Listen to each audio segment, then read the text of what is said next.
तो आज का जो टॉपिक होगा वो तुम्हारा फाइनल अकाउंट्स के रिलेटेड होने वाला है। ये जो फाइनल अकाउंट्स आएगा ये क्लास 12 सिर्फ सेवा बोर्ड के लिए आएगा, एसए के लिए आएगा, आसाम हायर सेकेंडरी के लिए आने वाला है। ये सीबीएसई के लिए रिलेवेंट नहीं है, ठीक है।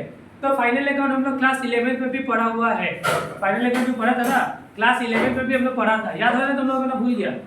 क्लास 11 में भी हम लोग फाइनल अकाउंट पढ़ा था, याद है ना? भूल गया?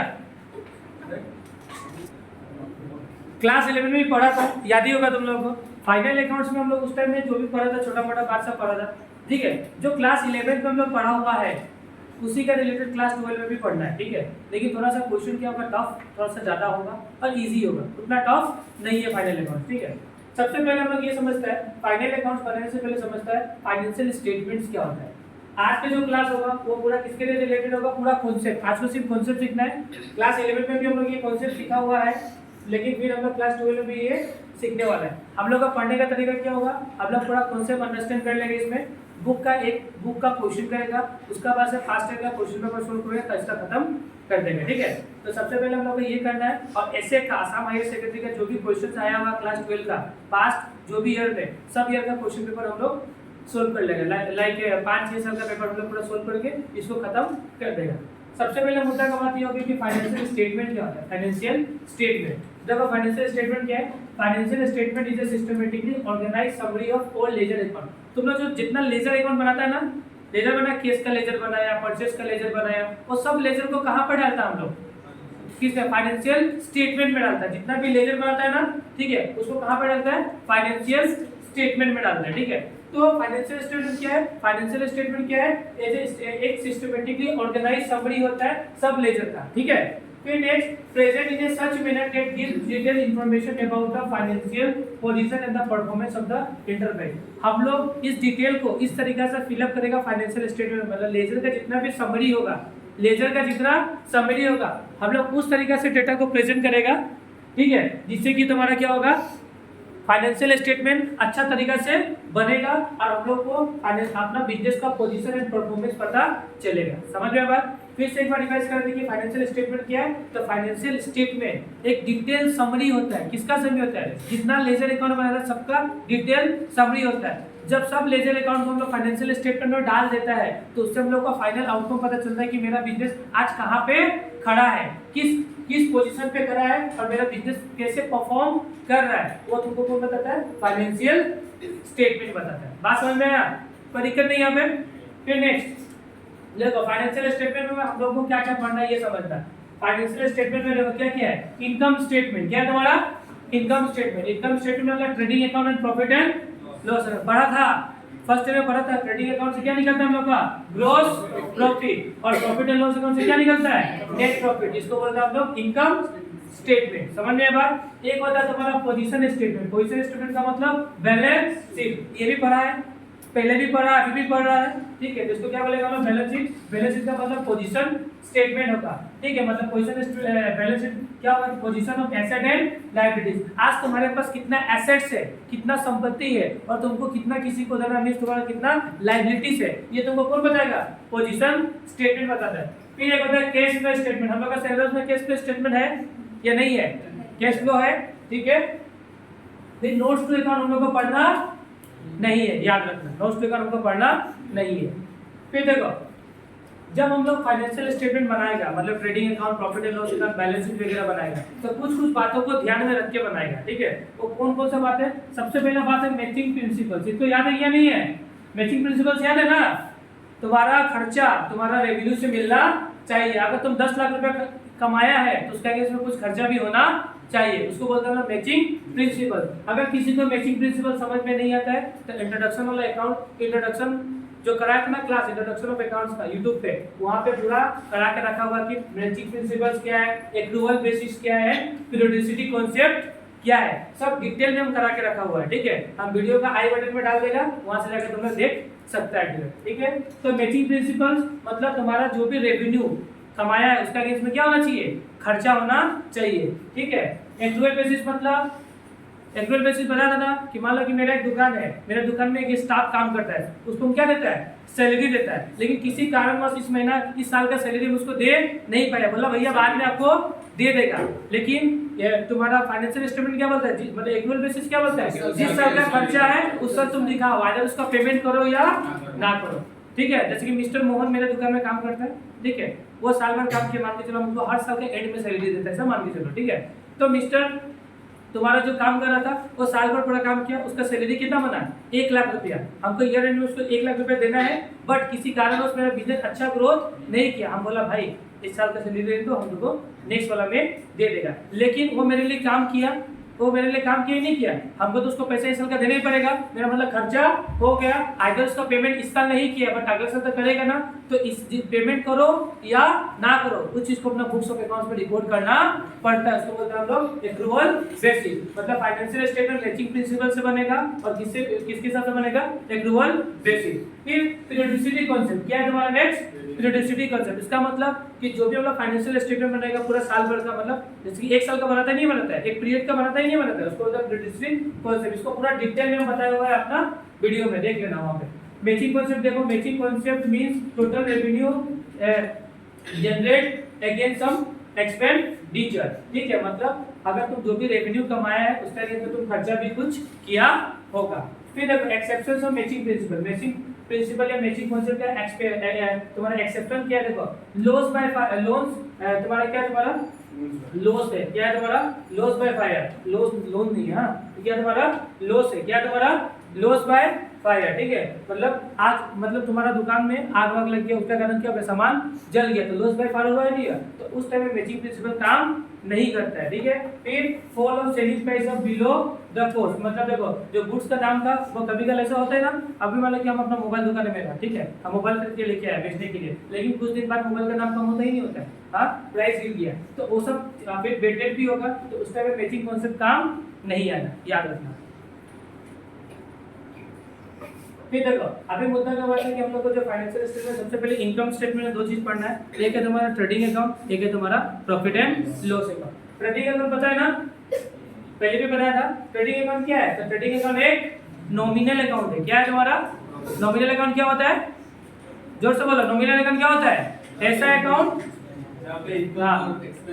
रिकॉर्ड किया जाता है, मतलब ऐसा अकाउंट जिसमें एक्सपेंस और इनकम को रिकॉर्ड किया जाता है। ठीक है, तो ऐसा अकाउंट हम लोग बोलता है नॉमिनल अकाउंट, समझ में आया, नॉमिनल अकाउंट क्या होता है, जहां पे एक्सपेंस एंड इनकम को रिकॉर्ड करेगा, लॉसेस को रिकॉर्ड करेगा, उसको बोलते हैं हम लोग नॉमिनल अकाउंट। तो ट्रेडिंग अकाउंट भी क्या एक तरीके का नॉमिनल अकाउंट ही है, which records all direct expenses in the debit side. तो ट्रेडिंग अकाउंट क्या रिकॉर्ड करता है, डायरेक्ट खर्चा, तो डायरेक्ट खर्चा हुआ ना, गुड्स को खरीदने का टाइम में जो भी खर्चा होता है तो क्या होता है मेरा डायरेक्ट खर्चा होता है, या गुड्स बनाने का टाइम में जो भी खर्चा होता है तो क्या होता है तुम्हारा डायरेक्ट खर्चा होता है। ठीक है, तो ट्रेडिंग अकाउंट एक तरीके का नॉमिनल अकाउंट होता है जो क्या रिकॉर्ड करता है, direct expense in debit side और direct income in credit side. Example sale and purchase, समझ में आया, सेल इनकम है, डायरेक्ट इनकम है, इसको क्रेडिट में रिकॉर्ड करेगा, और परचेज में डायरेक्ट खर्चा है उसको डेबिट में रिकॉर्ड करेगा, समझ में आया बात। तो नॉमिनल ट्रेडिंग अकाउंट क्या है, एक तरीके का नॉमिनल अकाउंट होता है जो डायरेक्ट खर्चा को डेबिट में रिकॉर्ड करेगा और इनडायरेक्ट खर्चा डायरेक्ट इनकम को कहां पे रिकॉर्ड करेगा, क्रेडिट में, डायरेक्ट खर्चा डेबिट में, डायरेक्ट इनकम क्रेडिट में। अब डायरेक्ट खर्चा क्या होगा, डायरेक्ट इनकम क्या होगा, ये भी हम अच्छा से बताएगा नीचे में। ठीक है, समझ में आया बात। फिर देखो trading account is prepared to know the gross profit और ग्रॉस लॉस। ट्रेडिंग अकाउंट को बनाया क्यों जाता है, ग्रॉस प्रॉफिट या ग्रॉस लॉस जानने के लिए, समझ में आया बात। ट्रेडिंग अकाउंट क्यों बनाया जाता है, ग्रॉस प्रॉफिट या ग्रॉस लॉस जानने के लिए। ठीक है, फिर देखो इसको बनाना कैसे है, इसको देखो ट्रेडिंग अकाउंट का एक फॉर्मेट है, ये ट्रेडिंग अकाउंट का फॉर्मेट है। ठीक है, ट्रेडिंग अकाउंट की फॉर्मेट है, देखो ट्रेडिंग अकाउंट का क्या फॉर्मेट है, पहले सबसे पहले ओपनिंग स्टॉक, फिर क्या होगा तुम्हारा purchase, carriage and cartridge, wages and productive wages, इससे क्या निकलेगा तो ग्रॉस प्रॉफिट, यहाँ आएगा बाय सेल्स, यहाँ आएगा बाय क्लोजिंग स्टॉक। जब तुम्हारा इनकम साइड ज्यादा होगा और एक्सपेंडिचर साइड कम होगा तो क्या निकलेगा ग्रॉस प्रॉफिट, और जब तुम्हारा खर्चा ज्यादा होगा इनकम कम होगा तो क्या निकलेगा ग्रॉस लॉस, समझ में आया। ठीक, फिर नेक्स्ट उसी तरीके से होता है प्रॉफिट एंड लॉस अकाउंट। क्या होता है तुम्हारा प्रॉफिट एंड लॉस अकाउंट, देख रहे हैं ना, प्रॉफिट एंड लॉस अकाउंट देखो, profit and loss account, profit and loss account is a nominal account which records all indirect। देखो ट्रेडिंग क्या रिकॉर्ड करता है, डायरेक्ट। आपका तुम्हारा प्रॉफिट एंड लॉस अकाउंट क्या रिकॉर्ड करता है, इनडायरेक्ट। ठीक है, देखो which records all indirect expense in the debit side. जितना भी इनडायरेक्ट एक्सपेंस है कहां पे रिकॉर्ड होगा, डेबिट साइड में, और जितना भी इनडायरेक्ट इनकम है कहां पे रिकॉर्ड करेगा, क्रेडिट साइड में। बात समझ में आया? ठीक है। Profit and loss is prepared to know the net profit और net loss of the business. मतलब प्रॉफिट एंड लॉस अकाउंट को क्यों बना देता है, बिजनेस में कितना नेट प्रॉफिट आया या नेट लॉस आया ये जानने के लिए क्या बनाता है हम लोग, प्रॉफिट एंड लॉस अकाउंट। समझ में आया बात? क्या होता है ट्रेडिंग अकाउंट, क्या होता है प्रॉफिट एंड लॉस अकाउंट? समझ में आया ना बात? तो किसी को कोई दिक्कत है? हाँ, तो ये तुम्हारा प्रॉफिट एंड लॉस अकाउंट का फॉर्मेट है। क्या होगा तुम्हारा, जो ऊपर में ग्रोस, देखो अगर ग्रोस लॉस आया होगा तो ग्रोस लॉस आया होगा इधर से इधर आ जाएगा, ग्रोस प्रॉफिट होगा तो इधर से इधर आएगा। ठीक है, फिर यहां पे आएगा बाय इनडायरेक्ट इनकम, यहां पे इक्वल टू डायरेक्ट एक्सपेंस। क्या निकल जाएगा तुम्हारा, नेट प्रॉफिट। और नेट प्रॉफिट कहां पे ट्रांसफर करते हैं हम लोग, कैपिटल में। कहां पे ट्रांसफर करेगा, जो भी प्रॉफिट होता है कैपिटल को तुम्हारा क्या करता है, बढ़ा देता है। इसे फर्स्ट ईयर में पढ़ा था, अभी हम लोग का सेकंड ईयर चल रहा है। क्या चल रहा है, हम लोग क्लास 12 का बात कर रहे हैं। ठीक है, फिर नेक्स्ट क्या, लास्ट वाला क्या होता है, बैलेंस शीट। अब बैलेंस शीट क्या है, तो बैलेंस शीट देखो क्या होता है। तो balance sheet is the financial statement of A company which include the assets, liabilities, equity, total date and point of time. मतलब एक पॉइंट ऑफ टाइम में तुम्हारे पास कितना एसेट है, कितना लायबिलिटीज है, ये जानता कैसे हम लोग, बैलेंस शीट का थ्रू। समझ में आया बात, बैलेंस शीट क्या होता है? तो बैलेंस शीट आज का दिन में, आज का दिन क्या है, कौन सा दिन आज है, कितना तारीख है, एक तारीख के दिन में तुम्हारे पास कितना एसेट्स है, कितना लायबिलिटीज है, ये कौन बनाएगा, बैलेंस शीट। ठीक है, बैलेंस शीट का फॉर्मेट है तो कैसे होता है, ये बैलेंस शीट का फॉर्मेट है। ये बैलेंस शीट का कैपिटल होगा, कैपिटल स्टार्टिंग में होता है लायबिलिटी से, और ऊपर से जो नेट प्रॉफिट आएगा तो क्या होगा, प्लस, और नेट लॉस होने से क्या हो जाएगा, माइनस। इसमें इंटरेस्ट ऑन कैपिटल क्या करेगा, प्लस करेगा। ठीक है, ड्राइंग क्या करेगा, माइनस करेगा। रिजर्व लायबिलिटी से, फिक्स लायबिलिटीज है और करंट लायबिलिटीज है, ये सबको लायबिलिटीज में लिखेगा। एसेट में फिक्स एसेट, करंट एसेट या फिक्टिशियस एसेट, ये सब लिखेंगे तुमने, कोई दिक्कत नहीं है। अब हम लोग मुद्दा के बाद समझते हैं कि डायरेक्ट खर्चा क्या होता है। क्या सुना, डायरेक्ट एक्सपेंसेस क्या होता है। डायरेक्ट एक्सपेंसेस का मतलब, direct expenses are those expenses which are directly related with the purchase of good and expense income bringing to the goods of the godown of the firm. ठीक है, मतलब goods खरीदने तक, गुड्स जो तुम खरीद के लाया और गोदाउन में रखने तक का जितना भी खर्चा हुआ वो क्या होता है तुम्हारा, डायरेक्ट खर्चा। क्या हुआ, जैसे कि मेरा मान लो फर्नीचर का दुकान है। क्या दुकान है, फर्नीचर का दुकान है। हम गया तिनसुकिया, एक फर्नीचर लेके आया, एक नहीं 10 फर्नीचर लेके आया। तो तिनसुकिया में मतलब हम देखिए 1 लाख रुपये फर्नीचर का दिया, 10 फर्नीचर, एक फर्नीचर 10,000 का था, 10 तो लिया, कितना हो गया, 1 लाख रुपया का, 1 लाख हो गया। फिर वहां से लेके आया, गाड़ी भाड़ा लगा, गाड़ी भाड़ा दुधुआ तक क्या लगा, गाड़ी भाड़ा लगा। मान लो कि कितना गाड़ी भाड़ा लग गया, मान लो कि 1000 रुपया गाड़ी भाड़ा लग गया, कितना हो गया, 1,01,000 रुपया हो गया। फिर यहाँ पे आया था, फिर यहाँ से भी हमको घर तक गोडाउन तक अपना पहुंचाना था। फिर ठेला को दिया, ठेला वाला लेके कहाँ गया अपना, तो गोदाम में गया, फिर वो ले लिया 500 रुपया। तो सब खर्चा मिला के कुछ कितना का हो गया तुम्हारा, 1 लाख। हाँ, 1 लाख। हाँ, समझ में बात, कोई दिक्कत है नहीं है ना? तो उसको बोलता हूँ डायरेक्ट खर्चा, मतलब गुड्स को लाने और गोदाम में रखने तक का खर्चा होता है तुम्हारा डायरेक्ट खर्चा। समझ में बात? फिर एग्जांपल, परचेज क्या लिखा तुम्हारा, एग्जांपल जैसे कि purchase, wages, carrier, freight, manufacturing expense, import duty, factory expense या factory related to expense related to purchase. मतलब एक्सपेंस करने के टाइम में जो भी खर्चा होता है, भाड़ा वाड़ा सब किसमें चूज हो जाता है, तुम्हारा डायरेक्ट एक्सपेंस में। समझ में आया बात? ठीक है, फिर direct expenses recorded in trading account. Direct expense को कहां पर रिकॉर्ड करता है, ट्रेडिंग अकाउंट में। ठीक है, फिर इनडायरेक्ट, देखो डायरेक्ट ये तो हो गया, समझ गया तुम, कोई दिक्कत नहीं है इसको। अब देखो इनडायरेक्ट इनकम क्या होगा, तुम्हारा दुकान क्या क्या, फर्नीचर बेचने का, तुम फर्नीचर बेच के जो पैसा कमाया हो तुम्हारा क्या होगा, तुम्हारा इनडायरेक्ट। इसमें इनडायरेक्ट इनकम लिखा नहीं है, फिर भी हम तुमको बता देते हैं इनडायरेक्ट इनकम क्या है तुम्हारा। मान लो तुम्हारा, मेरा फर्नीचर दुकान है, हम फर्नीचर बेच के जो पैसा कमाए ना वो मेरा क्या होगा, तुम्हारा इनडायरेक्ट इनडायरेक्ट डायरेक्ट इनकम। क्या होगा तुम्हारा, डायरेक्ट इनकम। इनडायरेक्ट तो तुम्हारा कहाँ पे जाता है, प्रॉफिट एंड लॉस अकाउंट में। मतलब डायरेक्ट एक्सपेंस क्या होगा, ऐसा खर्चा जो हम लोग गुड्स लाने और गोदाम तक के रखने तक का खर्चा, तो सब खर्चा को जोड़ देगा तो क्या निकल जाएगा, डायरेक्ट खर्चा। और ये तुम्हारा डायरेक्ट इनकम क्या होगा, तुम्हारा मेरा दुकान है फर्नीचर बेचने का, फर्नीचर बेच के जो पैसा कमाया मेरा क्या होगा, तो डायरेक्ट इनकम। समझ में आया? 2 तरीका का इनकम होता है, डायरेक्ट होता है, इनडायरेक्ट। मेरा बिजनेस क्या है, फर्नीचर बेचने का, फर्नीचर बेच के जो पैसा कमाया वो डायरेक्ट इनकम। ठीक है, अब गुड्स लाने तक का खर्चा मेरा क्या होगा, डायरेक्ट खर्चा। समझ में आया? डायरेक्ट खर्चा में से डायरेक्ट इनकम को माइनस कर देगा तो क्या निकल जाएगा? Gross profit. क्या निकल जाएगा? डायरेक्ट खर्चा से डायरेक्ट इनकम को माइनस कर देगा तो क्या होगा? Goods base. देखो गुड्स लाने, देखो गुड्स लाया, कितना में गुड्स लाया था? मान लो मतलब गुड्स लाया हम लोग 1 लाख में, मान लो कितना में लेके आए गुड्स? 1 लाख का गुड्स लाया। कितना का गुड्स लाया? ट्रेडिंग अकाउंट का बात बोलते हैं। परचेस कितना का गुड्स, सब इसको मतलब कि भाड़ा वाला सब जुड़ गया। कितना का खरीद के लाया? 1 लाख का, ठीक है। इसी सामान को बेचा कितना में? 1,20,000, मतलब 20 रुपए क्या हो गया तुम्हारा? ये हो गया तुम्हारा ग्रॉस प्रॉफिट। इसमें भी खर्चा को माइनस किया ही नहीं किया? खर्चा को माइनस करने के बाद ग्रॉस प्रॉफिट निकला। लेकिन कौन सा खर्चा को माइनस किया है? डायरेक्ट खर्चा। क्या खर्चा? डायरेक्ट खर्चा। समझ में आ रहा बात? अब देखो इनडायरेक्ट एक्सपेंस क्या होता है? ऐसा एक्सपेंस जो डायरेक्ट ना हो वो क्या होगा? इनडायरेक्ट होगा। ठीक है, अभी सिंपल सा है ना कि ऐसा खर्चा जो डायरेक्ट नहीं होगा वो क्या होगा? इनडायरेक्ट होगा। नहीं होगा क्या? अब देखो दुकान में सिर्फ गुड्स लाने तक का खर्चा डायरेक्ट खर्चा होता है, उसका बाद भी तो बहुत सारा खर्चा है। अब एक गुड्स को लाएगा तो गोदाम में रखेगा, लगेगा ना, उसको फिर बेचेगा, एडवर्टाइज करेगा गुड्स का, हाँ, फिर उसको बेचने के लिए दुकान में क्या रखेगा? स्टाफ रखेगा, उसको भी सैलरी देगा। तो ये सब क्या होता है तुम्हारा? इनडायरेक्ट। क्या होता है तुम्हारा? ये डायरेक्ट गुड्स से रिलेटेड नहीं है, हाँ, गुड्स से रिलेटेड नहीं है, लेकिन गुड्स बेचने में यूज तो हो रहा है ना। हाँ, अब दुकान में माल लेके आया, उसको बेचना है तो स्टाफ चाहिए ना, अकेले कितना बेचेगा? बड़ा दुकान में स्टाफ तो चाहिए, ठीक है। तो देखो indirect expenses are those expense which are not direct expense, which are not, अरे हंसना नहीं है, सिंपल सा मतलब है ना। Direct indirect expenses are those expenses which are not direct expenses.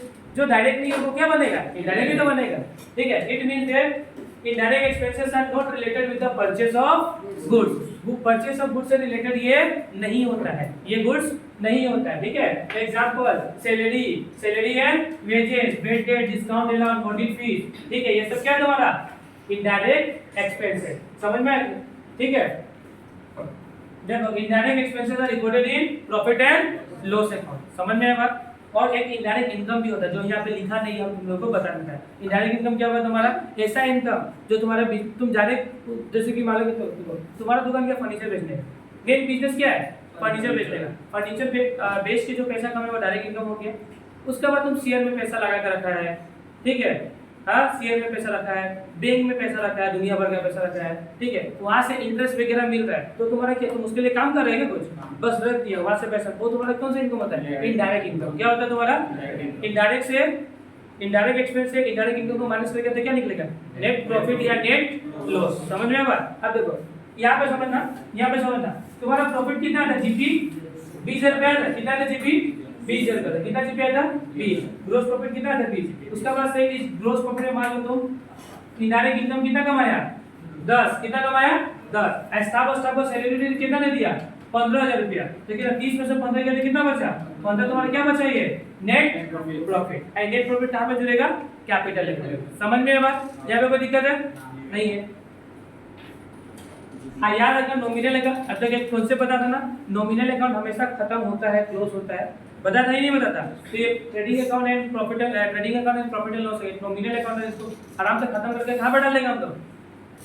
खत्म कर देगा, सब खत्म करके कहाँ पे जाएगा? उसका फाइनल प्रॉफिट कहाँ पे जाता है? बैलेंस शीट में जाता है। याद रखना, ठीक है। यहाँ तक किसी को दिक्कत, कोई प्रॉब्लम, दुख है, दुख है या नहीं है?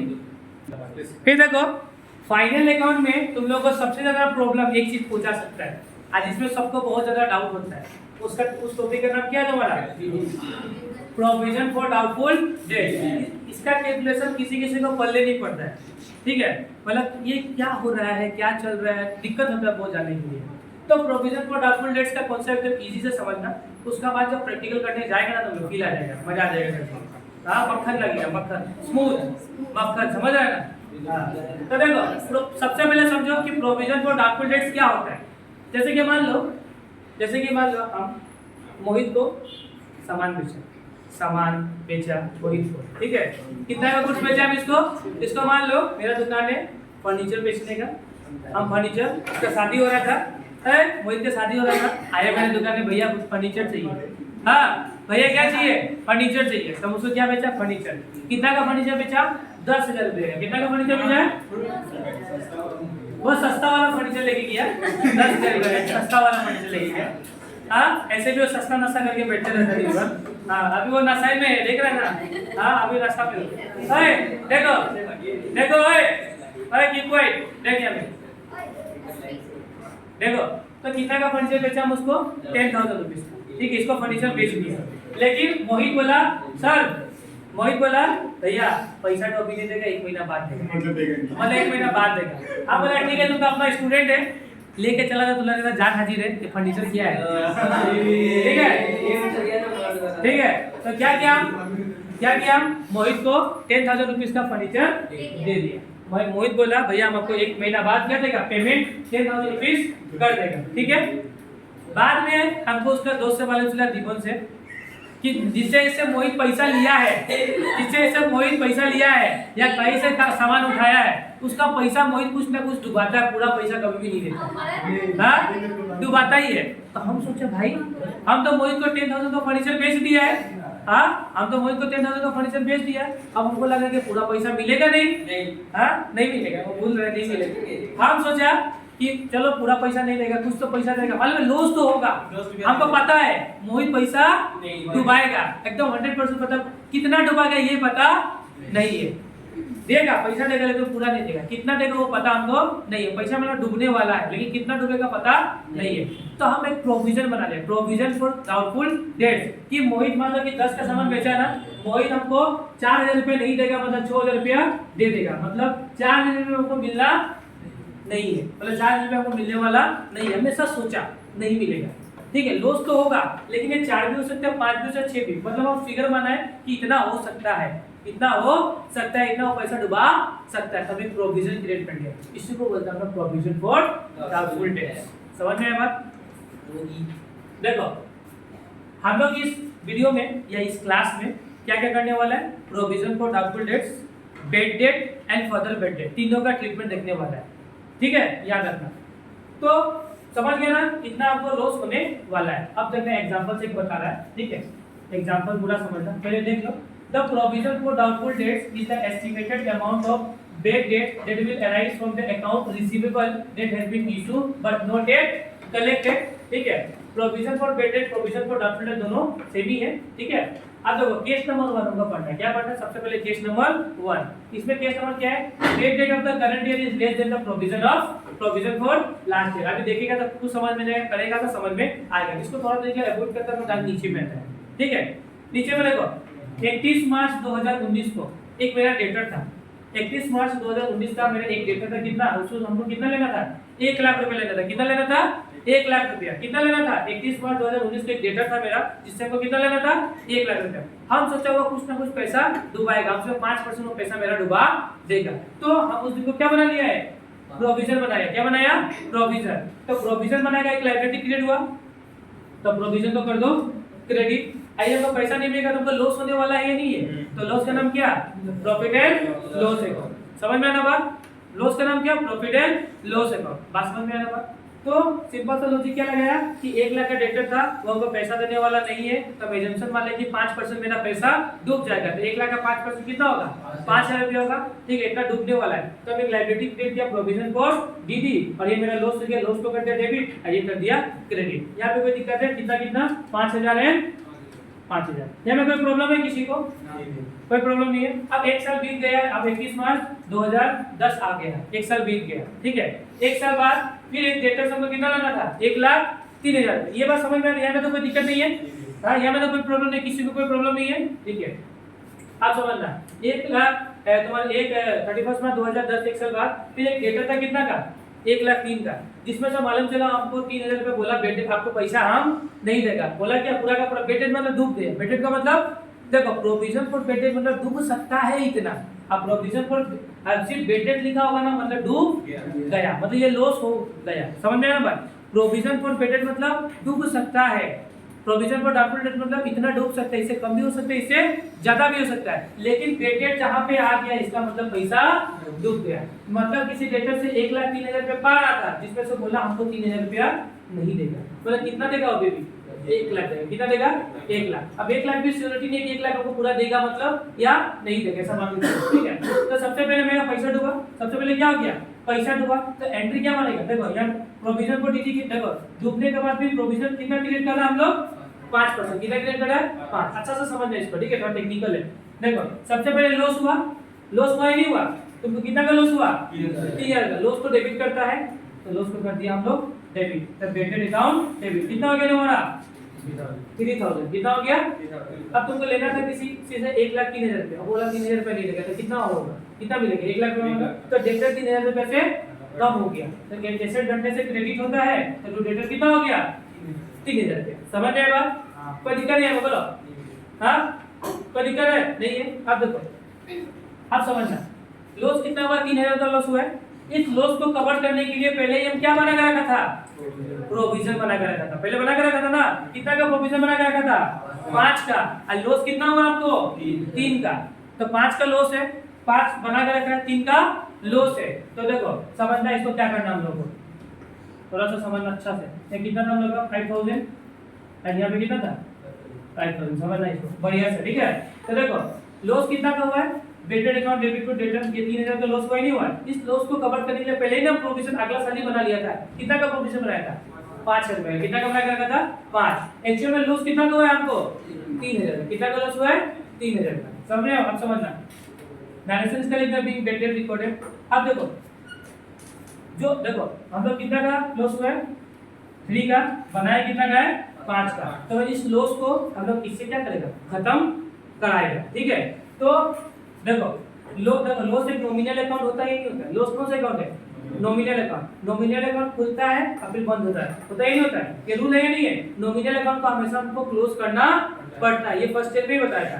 तो नॉमिनल अकाउंट क्या था डेबिट था, बंद हो जाएगा तो क्या हो जाएगा, क्या हो जाएगा तुम्हारा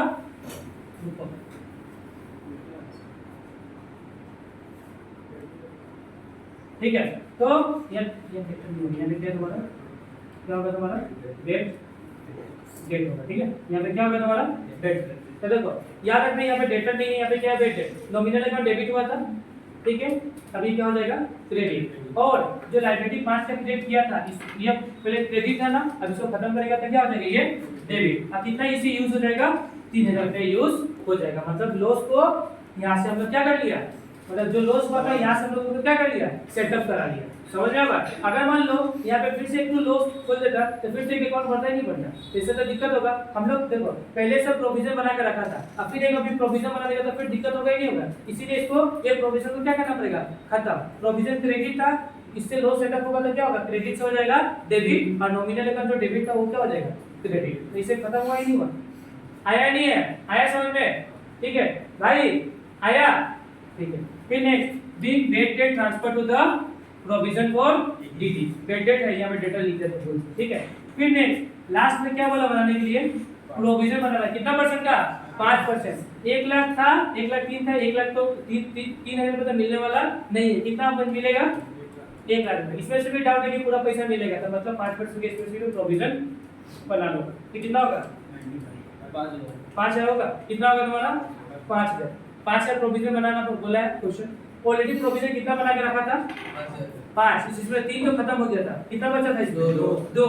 अब क्वेश्चन फिर कितना बोला बनाने के लिए मतलब क्वेश्चन बोला टोटल 5 होना चाहिए। टोटल कितना होना चाहिए 5 होना चाहिए, ठीक है। लेकिन पहले से 3 बना के रखा 2 बना के रखा हुआ है, क्योंकि 5 में से कितना यूटिलाइज हुआ 3, बचा कितना है 2। अभी क्वेश्चन कितना बोला बनाने के लिए 5, तो कितना बना देगा तो ओनली 3 बना देगा, तो अभी का 3 उधर का 2, 5 हो जाएगा नहीं हो जाएगा, हो जाएगा नहीं हो जाएगा। तो अभी कितना बनेगा तो बनाएगा तो प्रोविजन क्रिएट करेगा तो profit and loss account debit to provision for doubtful DD means provision for doubtful debts कितना हो गया 3,000 बीइंग प्रोविजन क्रिएटेड। समझ में आया बात? पहले देखो 5 बोला बनाने के लिए, लेकिन पहले से कितना पड़ा हुआ है 2 पड़ा हुआ था, तो ठीक है। तो इसमें से 2 माइनस करना कितना बनाना ओनली 3। समझ में आया बात? इस तरीके से हम लोग का ये हो गया। देखो अभी समझ में आएगा तुम लोग एक बात कि यहाँ पे क्या था तुम्हारा dated of the current year. जो डेटेड करंट ईयर का था वो provision of the last year से क्या था कम था, मतलब डेटेड तुम्हारा कम था प्रोविजन ज्यादा था। डेटेड कम था प्रोविजन ज्यादा था। अभी नेक्स्ट क्वेश्चन में क्या होगा पता है डेटेड ज्यादा होगा प्रोविजन कम होगा, ठीक है। देखो नेक्स्ट वाला कॉन्सेप्ट देखो क्या तुम्हारा कितना तुम्हारा प्रोविजन कितना है तुम्हारा provision for the current year is more than the previous of last year, ठीक है। देखो प्रोविजन फॉर डीडी ठीक है ना, provision of the currency is more than the provision of last year, ठीक है। चलिए देखो यहाँ पे भी प्रोविजन कितना क्रिएट करके रखा था 5, यहाँ पे भी डेटा कितना था तुम्हारा 1 लाख का था, कितना लाख का डेटा था 1 लाख का, तो प्रोविजन सेम पहले जैसा एंट्री था ना 5 लाख और 5 लाख।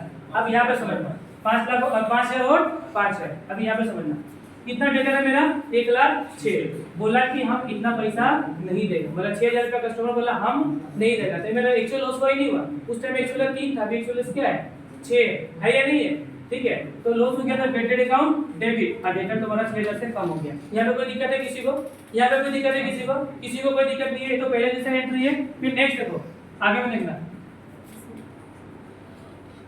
आगे में देखना, हाँ प्रोविजन फॉर डीडी कितना हो गया तुम्हारा, देखो पेटेड टू डेटर। अब इस लॉस को कवर करने के लिए पहले से क्या बना के रखा था, प्रोविजन बना के रखा था, तो प्रोविजन क्रेडिट था, खत्म करेगा तो क्या हो जाएगा डेबिट, तो प्रोविजन फॉर डीडी क्या हो जाएगा डेबिट, ठीक है। लॉस था डेबिट, पेटेड क्या था डेबिट, नॉमिनल अकाउंट को खत्म करने के लिए क्या करना पड़ेगा क्रेडिट कर दिया, लेकिन अभी भी 1,000 रुपये कम कर रहा है ना, तो 1,000 रुपये कहाँ से कितना लिखना पड़ेगा प्रॉफिट एंड लॉस अकाउंट, ये क्या हो गया एक्स्ट्रा लॉस, कितना का 1,000, तो इसीलिए क्या लिखा है प्रॉफिट एंड लॉस अकाउंट, बात समझ में आ रहा। फिर next big dated transfer to the provision for DD, ठीक है। फिर नेक्स्ट कितना प्रोविजन क्रिएट करने बोला था 5%, कितना बोला था 5%, तो 1 लाख था 6,000 तो मिलेगा नहीं, कितना मिलेगा 1 लाख, 1 लाख का पूरा 5%, लेकिन 5 साल का नहीं होगा। अब यहाँ पे तो कुछ एडजस्ट भी नहीं होगा क्योंकि पिछले साल में कोई प्रोविजन बचा नहीं है, तो profit and loss account debit to provision for DD with provision created. तो इस तरीके से हम लोग जर्नल एंट्री पास करता है प्रोविजन फॉर डाउटफुल डेट्स का, समझ में आया, इस तरीके से क्रिएट होता है। कोई दिक्कत है? अभी हम लोग मेन सीखेगा इसका इफेक्ट ट्रायल बैलेंस में क्या होगा, इसका इफेक्ट बैलेंस शीट में क्या होगा, ये भी समझेगा। ट्रायल बैलेंस में इसका इफेक्ट क्या होगा, sorry trading account and profit and loss account में क्या होगा, इसका इफेक्ट बैलेंस शीट में क्या होगा, हम लोग अभी सीखेगा, ठीक है। तो देखो देख रहा है, देखो देखो ये trading and profit and loss account है या नहीं है, ट्रेडिंग भी और प्रॉफिट एंड लॉस अकाउंट भी है। तो देखो डेबिट पार्टी के डेबिट साइड है, ये क्या है तुम्हारा, ये क्या है तुम्हारा पार्टी कुलर्स अमाउंट, पार्टिकुलर्स और अमाउंट, ये trading and profit and loss account है, ठीक है, ठीक है। अब देखो यहाँ पे 2 बेड डेट होगा, सबसे पहले 2 बेड डेट होगा, ये बेड डेट कहाँ वाला होगा, जो ट्रायल बैलेंस दिया रहेगा ना क्वेश्चन में, ट्रायल बैलेंस समझता ना, क्वेश्चन में ट्रायल बैलेंस दिया रहेगा, उस ट्रायल बैलेंस को देख के हमको ट्रेडिंग अकाउंट बनाना है, प्रॉफिट एंड लॉस अकाउंट बनाना और क्या बनाना होगा बैलेंस शीट। ट्रायल बैलेंस देख के कितना चीज बनाना है, 3 चीज, क्या क्या profit and loss, trading and balance sheet. तो ट्रायल बैलेंस में अगर कोई बेड डेट दिया रहेगा तो वो प्रॉफिट एंड लॉस अकाउंट किस साइड में आएगा, डेबिट साइड में। समझ में आया बात, ये टीवी मतलब ट्रायल बैलेंस वाला, समझ में आया बात, ठीक है। फिर नेक्स्ट इसमें सबको माइनस करना पड़ेगा प्रोविजन, क्या माइनस करना पड़ेगा प्रोविजन, कौन सा प्रोविजन, जो तुम्हारा ट्रायल बैलेंस में दिया रहेगा, जो प्रोविजन तुम्हारा ट्रायल बैलेंस में पहले से बना के रखा होगा उसको भी क्या करना पड़ेगा माइनस करना पड़ेगा, इस बेड डेट के साथ इसको माइनस करना पड़ेगा, ठीक है। फिर एडजस्टमेंट में, कहां पे एडजस्टमेंट में तुमको प्रोविजन फॉर डीडी दिया रहेगा, तो जब देखो इसको प्लस क्यों कर याद है, जब एडजस्टमेंट में होता है तो फिर से हम लोग प्रोविजन बना क्रिएट करते नहीं करते हैं, ये जब profit and loss account debit to provision, adjustment में था ही नहीं था, तो लॉस बढ़ रहा है नहीं बढ़ रहा है, तो इसको प्रोविजन, इसको क्या करते हैं इसको डेबिट करते हैं। फिर फर्दर बेड डेट होगा तो भी क्या होगा तुम्हारा प्लस होगा, कौन सा फर्दर बेड डेट एडजस्टमेंट वाला, और ये कौन सा वाला एडजस्टमेंट वाला, समझ में आया बात। देखो कहानी, ये बेड डेट कौन सा वाला होगा, ट्रायल बैलेंस में जो बेड डेट होगा यहाँ पे आएगा, फिर से प्रोविजन फॉर डीडी जो तुम्हारा किसमें होगा ट्रायल बैलेंस में होगा, इसमें होगा आएगा, ठीक है। उसके बाद प्रोविजन फॉर डीडी एडजस्टमेंट वाला और फर्दर बेड डेट एडजस्टमेंट वाला, समझ में आया बात। उसके बाद नेक्स्ट बैलेंस शीट में इसका इफेक्ट कहां देगा, देखो बैलेंस शीट है, देख रहा है, देखो दिखा दे रहा हूं, देखना, हाँ बैलेंस शीट में डेटर होगा, डेटर के साथ डेटेड क्या होगा माइनस होगा, कौन से देखो ये डेटर कहां पे मिलेगा तुमको ट्रायल बैलेंस में, कहां पे मिलेगा ट्रायल बैलेंस में डेटर मिलेगा, उस ट्रायल बैलेंस का डेटर के साथ तुम एडजस्टमेंट वाला, तो एडजस्टमेंट में तो डेटर दिया रहेगा ना, उस डेटर को क्या कर देना माइनस कर देना, क्या कर देना माइनस, समझ में बात, एडजस्टमेंट वाला को माइनस करना। उसके बाद तुमको फिर इसको ऐसे माइनस करेगा तो कुछ बैलेंस निकलेगा, फिर उसमें जब निकलने के बाद उसमें से क्या बनाना, फिर प्रोविजन। कोई देखा 1,06,000 दिए थे, 1,06,000 था, इसमें 6,000 डेटर था या नहीं था, डेटर था ना, फिर इसको माइनस किया नहीं किया, तो इसको क्या किया हम लोग, माइनस किया, ठीक है। उसके बाद 1,00,000 बचा था, उसका बाद इसका क्या बनाया था, 5% का प्रोविजन बनाया था, फिर उस प्रोविजन को फिर क्या करना, माइनस करना। यहाँ पे माइनस होगा, वहाँ पे क्या होगा, प्लस होगा। समझ में बात, एडजस्टमेंट वाला क्या होगा, यहाँ पे प्लस हो रहा है, देख रहे हैं ना, मदर वेटेड भी प्लस हो जाएगा और एडजस्टमेंट भी, एक दोनों एडजस्टमेंट होते हैं। यहाँ पे जो एडजस्टमेंट वाला में माइनस होगा, वहाँ पे क्या होगा, प्लस हो जाएगा। समझ में आ रहा बात, ठीक है।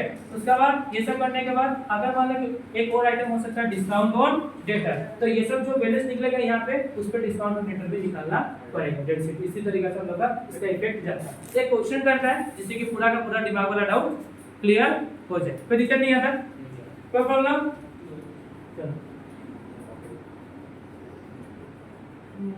देखो हम लोग एक क्वेश्चन है, देख रहा है, देखो क्वेश्चन कर लेगा ना तो प्रोविजन फॉर डीडी वाला कहानी एकदम समझ जाएगा, भूलेगा ही नहीं फिर। देखो इस क्वेश्चन को समझना, हाँ, जिससे प्रोविजन तुम्हारा पूरा, देखो ये ट्रायल बैलेंस देकर रखा, कौन सी क्या देकर रखा हुआ है, ट्रायल बैलेंस। समझ में आ रहा है, ट्रायल बैलेंस में डेटर है, डेटर में डेबिट साइड, ट्रायल बैलेंस का दो साइड होता है, एक होता है डेबिट, एक होता है तुम्हारा क्रेडिट। डेबिट साइड में डेटर कितना का है, 1,03,000 का, फिर बेडेट है कितना का, 3 का, फिर प्रोविजन फॉर डीडी कितना का है, 6 का, और फिर adjustment provision for DD discount और फर्दर बेडेट दिया हुआ है। इस तरीके से क्वेश्चन दिया हुआ है, इसको सोल्व करना है, ठीक है। सबसे पहले अंदर का इंफॉर्मेशन जाता है एक बार, अंदर का इंफॉर्मेशन कितना बार जाएगा, एक बार, एक से ज्यादा लिखना नहीं है। कहां कितना बार जाएगा, एक बार। तो सबसे पहले डेटर कहां का आइटम है, बैलेंस शीट। डेटर कितना है तुम्हारा, 1,03,000। सबको इनर कॉलम में लिखना, ठीक है, क्योंकि इसका डेटर लेवल क्या है तुम्हारा, एडजस्टमेंट है या नहीं, थोड़ा है ना एडजस्टमेंट, इसको 12 कर देगा। अभी ठीक है ना, क्या तुम्हारा डेटर है ना, डेटर कितना है तुम्हारा, 1,03,000 हो गया, समझ में आया। उसके बाद से नेक्स्ट क्या है तुम्हारा, bed date. Bed date loss होता ही नहीं होता है, और लॉस को कहाँ चलता है, ट्रेडिंग अकाउंट में, बताया ना, अभी समझा था ना। बेड डेट कौन सा वाला है, ट्रायल बैलेंस वाला, बेड डेट 15 में लिखना, कितना लिखना है, 3,000, ये बेड डेट हुआ। उसका बाद next provision for DD, provision for doubtful, या ट्रायल बैलेंस वाला माइनस होता है, बताया था ना। या तो उसको देखो दो चीज कभी कभी याद रखना, प्रोविजन फॉर डीडी जो ट्रायल बैलेंस में दिया हुआ है, इसको तुम प्रॉफिट एंड लॉस का क्रेडिट में भी लिख सकता है या माइनस कर देगा, दोनों का मतलब क्या होता है। अगर माइनस कर दो चाहे उसको अपोजिशन में लिख दो, और उसका मतलब क्या होगा, सेम होगा। समझ में आया बात। प्रोविजन फॉर डीडी जो तुम्हारा ट्रायल बैलेंस में दिया हुआ है, ये वाला जो 6,000 रुपया, इसको आइदर इधर में भी लिख सकता है या इससे माइनस कर देगा, कोई दिक्कत नहीं है, दोनों का आंसर राइट है। समझ में आया बात। तो हम लोग माइनस करते हैं, हमें प्रोविजन फॉर डीडी कितना तुम्हारा 6,000 ना, तो माइनस कर दिया, क्या कर दिया, माइनस। समझ में आया। उसके बाद ये करने के बाद बाहर के इंफॉर्मेशन का करना ट्रीटमेंट, ठीक है। देखो बाहर का ट्रीटमेंट 2 बार होगा, कितना बार होगा, 2 बार। देखो क्वेश्चन का सीक्वेंस कुछ भी हो मैटर नहीं करता है, सबसे पहले ट्रीटमेंट करना फर्दर बेडेड का 1 नंबर, फर्दर देखो क्वेश्चन का सीक्वेंस जैसा भी दो मतलब नहीं है, सबसे पहले ट्रीटमेंट किसका होगा, फर्दर बेडेड का। फर्दर बेडेड मतलब कुछ और पैसा डूब गया इसका होगा, उसका बाद से प्रोविजन का होगा, उसका बाद से डिस्काउंट ऑन डेटर, क्या डेटर है, डीबीईटी है ना, डेटर है, क्या हमारा डिस्काउंट ऑन डेटर। पहले क्या होगा, 1 नंबर फर्दर बेडेड, 2 नंबर कितना होगा प्रोविजन, 3 नंबर क्या होगा डिस्काउंट। क्वेश्चन का सीक्वेंस कुछ भी कोई मतलब नहीं, समझ में आया बात। तो देखो सबसे पहले फर्दर बेडेड कहां पे जाएगा, बैलेंस शीट में जाएगा, बैलेंस शीट में जाएगा या नहीं जाएगा, यहां पे माइनस होगा फर्दर डेट कितना 3,000, और उसका बाद से एंट्री आ जाना बेडेड अकाउंट, क्या होगा तुम्हारा bad debt account debit to debtor account, बताया था नहीं बताया, याद है तो नहीं है, भूल गया क्या, ऐसा जल्दी भूल गया क्या, हाँ याद है, हाँ। और एडजस्टमेंट वाला यहाँ पे क्या होता है, प्लस ना माइनस, कितना है तुम्हारा, कितना है तुम्हारा, हो गया, याद है ना, भूल गया, याद है ना, अभी बताया, ठीक है। ये कौन सा वाला है, एडजस्टमेंट वाला, यहाँ पे प्लस होता है, एडजस्टमेंट वाला प्लस होता है क्योंकि लॉस है नहीं है, और लॉस कहाँ पे रहता है, ट्रेडिंग अकाउंट का डेबिट साइड है, ठीक है, ठीक है। जब ऐसे होगा ना डेट टू डेटर हुआ नहीं हुआ, हो गया। उसके बाद से नेक्स्ट क्या तुम्हारा, हाँ फिर नेक्स्ट क्या तुम्हारा प्रोविजन कितना परसेंट बोला बनाने के लिए, 5%। कितना बोला बनाने के लिए 5%। तो कितना 1,03,000 है, इसमें 3,000 तक गया, इसका कितना परसेंट बनेगा, जब 1 लाख का 5%, कितना 1 लाख का प्रोविजन बनाना पड़ेगा, क्या प्रोविजन कितना 1 लाख का 5%, कितना होगा 5,000 रुपये, कितना हो गया यहाँ पे 95। ठीक है, यहाँ पे फिर आएगा ना, ये भी क्या होगा प्लस होगा ना, प्रोविजन फॉर डीडी कितना हो जाएगा हमारा 5,000 रुपये। ठीक है, ये तो माइनस में, इसको माइनस में डाल दो। यहाँ पे किसी को कोई दिक्कत है, देख लो किसी को कोई दिक्कत है तो बोलो।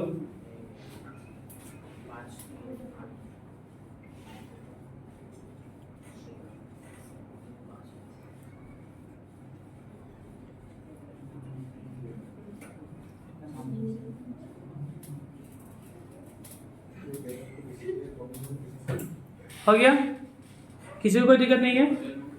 फिर नेक्स्ट करो, ये बेडेड मत लिखना, इसको लिखना फर्दर बेडेड, क्या लिखना फर्दर बेडेड। ठीक है, उसके बाद ये सब करने के बाद इसको जोड़ो और माइनस करो, कितना जोड़ के बाहर कर दो। 3 पहले प्लस वाला जोड़ देते हैं, 3 6 8 कितना बचा, 5 बचेगा ना। ठीक है, देख लो तो, हाँ 5 बचेगा ना, हाँ। फिर यहाँ पे कितना बचेगा 95। अब लास्ट क्या करना आपको, डिस्काउंट, तो माइनस कर देना यहाँ से, क्या डिस्काउंट कितना परसेंट 2%। तो कितना 1000 है, 95,000 है, इसका 2% निकल के देखो 1900 आएगा क्या, 1900 आएगा ना, इससे माइनस कर देना 1900, तो कितना होगा 93,100। यहाँ पे क्या होगा डिस्काउंट ऑन डेटर, क्या लिखना डिस्काउंट ऑन डेटर, कितना हो गया अपना, कितना तुम्हारा हो गया। इस तरीके से हम लोग सबका ट्रीटमेंट कर लिया। कोई दिक्कत है तो पूछ लो, अभी कोई दिक्कत है किसी को पूछ लो। सो आज की क्लास तुम लोगों को समझ में आया। नेक्स्ट क्लास से हम लोग क्वेश्चन पेपर उठाएगा, सबसे पहले बुक का 1-2 क्वेश्चन करेगा, फिर क्वेश्चन पेपर उठाएगा, अब फाइनल अकाउंट हम लोग बनाना स्टार्ट करेगा। तो आज का क्लास हम लोग यहाँ पे करता है समाप्त।